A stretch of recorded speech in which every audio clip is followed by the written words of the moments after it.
Deep স্টেটের প্রেমে আমি পড়িনি, ডিপ স্টেটই আমার প্রেমে পড়েছে। কথাটি মূলত আমার নয়। এই কথাটি এনসিপির মুখ্য সমন্বয়ক আসিফ মাহমুদ সজীব ভুঁইয়া সাম্প্রতিক সময়ে তিনি জুলাই অভ্যুত্থানের তোলপাড় করা ডিপ স্টেট নিয়ে এক মন্তব্য করেছেন।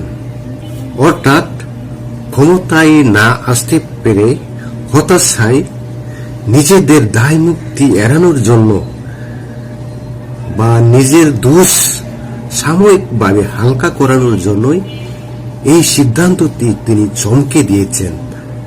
আসলে আমাদের দোষ ছিল না, বা আমাদের দিয়ে করানো হয়েছে, এবং আমরা পুরোপুরি অভ্যুত্থান করে হাসিনার পতন ঘটিয়েছে ঠিকই, কিন্তু অভ্যুত্থানের পরে আমরা জনসমর্থন না পেলে ক্ষমতায় ধরে রাখতে পারব না, যার পরিপ্রেক্ষিতে দীর্ঘ 18 মাস ডক্টর ইউনূস ইন্টারিম সরকারের আমলে যে দেশে দুঃশাসন হয়েছিল, মব সন্ত্রাস, অগ্নিসংযোগ, লুটপাট কায়েম হয়েছিল, যখন দেশ আইন শৃঙ্খলা নিয়ন্ত্রণের বাইরে চলে গিয়েছে, দেশের জননিরাপত্তা নিশ্চিত নেই, কথা রাখছে না, তাদের সাথে যখন দেনা পাওনা লেনদেন নিয়ে মতানৈক্য,